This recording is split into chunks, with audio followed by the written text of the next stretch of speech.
Friends, welcome to SS culinary. இன்னைக்கு நம்ம சேனல்ல தக்காளி சட்னி எப்படி பண்ணலாம் தான் பார்க்க போறோம். இது நார்மலா செய்யற தக்காளி சட்னி இல்லாம இது கூட கொஞ்சம் புதினா மல்லியும் சேர்த்து செஞ்சா எப்படி இருக்கும் தான் இன்னைக்கு நம்ம பார்க்க போறோம். வாங்க பார்க்கலாம்.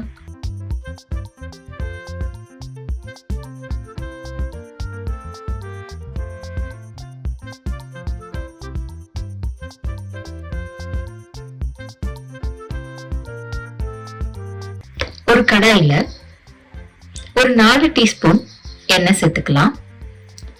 எண்ணெய் சூடானதும் 1/2 கப்பு கடலைப்பருப்பு சேர்த்துக்கலாம்.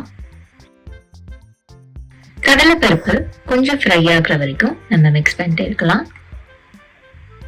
இப்ப இது கூட சின்னதா ஒரு துண்டு இஞ்சி கட் பண்ணி சேர்த்துக்கலாம். 8 வரமிளகாவை சேர்த்துக்கலாம். அகைன் நம்ம நல்லா மிக்ஸ் பண்ணிக்கலாம். கடலைப்பருப்பு கொஞ்சம் நல்லா பொரிஞ்சு வந்ததும் நம்ம தக்காளி சேர்த்துக்கலாம். கடலைப்பருப்பு ரொம்ப கருகிடக்கூடாது. லைட்டா கலர் மாறினதுக்கு அப்புறம் நம்ம தக்காளி சேர்த்துக்கலாம்.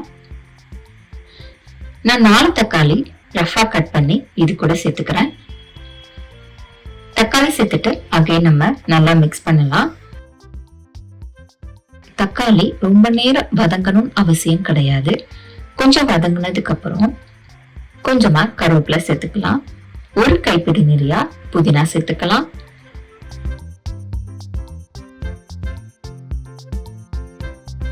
ஒரு கைப்பிடி நிறைய மல்லி சேர்த்துக்கலாம். இப்ப எல்லாமே நல்லா மிக்ஸ் பண்ணி விடலாம்.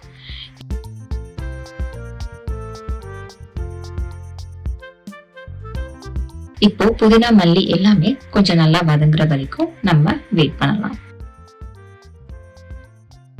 பாருங்க, இந்த மாதிரி எல்லாமே வதங்கினதுக்கு அப்புறம் நம்ம ஸ்டவ் ஆஃப் பண்ணிட்டு இது கொஞ்சம் ஆறுற வரைக்கும் வெயிட் பண்ணணும்.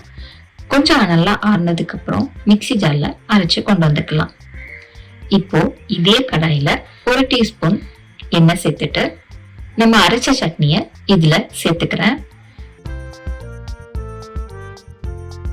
இது கூட மிக்ஸி ஜார்ல கொஞ்சம் தண்ணி ஊத்தி அகைன் இதுல சேர்த்துக்கிறேன். அது மட்டும் இல்லாம கொஞ்சம் தண்ணியும் ஆட் பண்ணிக்கிறேன். இப்ப இது கட்டி இல்லாம நல்லா மிக்ஸ் பண்ணி எடுத்துக்கிறேன்.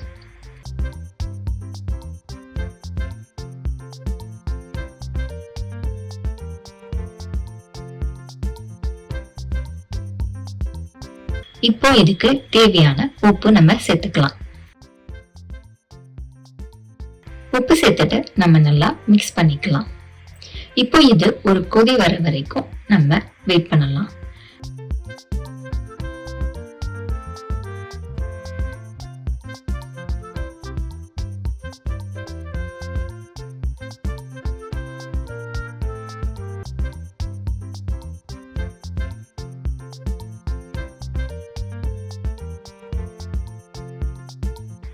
சட்னி நல்லா ஒரு கொதி வந்ததுக்கு அப்புறம் நம்ம இதுக்கு தாளிப்பு ரெடி பண்ணிக்கலாம்.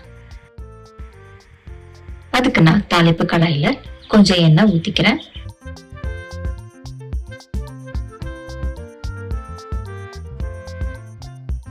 அரை டீஸ்பூன் கடுகு சேர்த்துக்கிறேன். கடுகு பொரிஞ்சு வந்ததும் கொஞ்சமா பெருங்காயம் சேர்த்துக்கிறேன். ஒரு வரமிளகாவை பிச்சு போட்டுக்கிறேன். கொஞ்சமா கருவேப்பிலை சேர்த்துக்கிறேன்.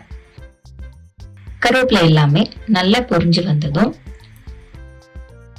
இந்த தாளிப்பை நம்ம சட்னியோட சேர்த்துக்கலாம். தாளிப்பு சேர்த்ததுக்கு அப்புறம் அகைன் நம்ம மிக்ஸ் பண்ணிடலாம். அவ்வளவுதாங்க, டேஸ்டியான தக்காளி சட்னி ரெடி ஆயிடுச்சு. இது தோசை இட்லிக்கு ரொம்ப டேஸ்டா இருக்கும். எப்பயுமே ஒரே மாதிரி சட்னி செய்யறதுக்கு பதிலா இந்த மாதிரி புதினா மல்லி எல்லாம் சேர்த்து ட்ரை பண்ணி பாருங்க. டேஸ்ட் எப்படி வந்தது மறக்காம கமெண்ட் பாக்ஸ்ல கமெண்ட் பண்ணுங்க. உங்களுக்கு இந்த ரெசிபி பிடிச்சிருக்கும் நம்புறேன். அப்ப அப்படியே ஒரு லைக் பண்ணிட்டு உங்க ஃப்ரெண்ட்ஸ் ஃபேமிலி எல்லாருக்குமே ஷேர் பண்ணுங்க. நெக்ஸ்ட் ஒரு டிஃப்ரெண்டான வீடியோல உங்களை பார்க்குறேன். பை.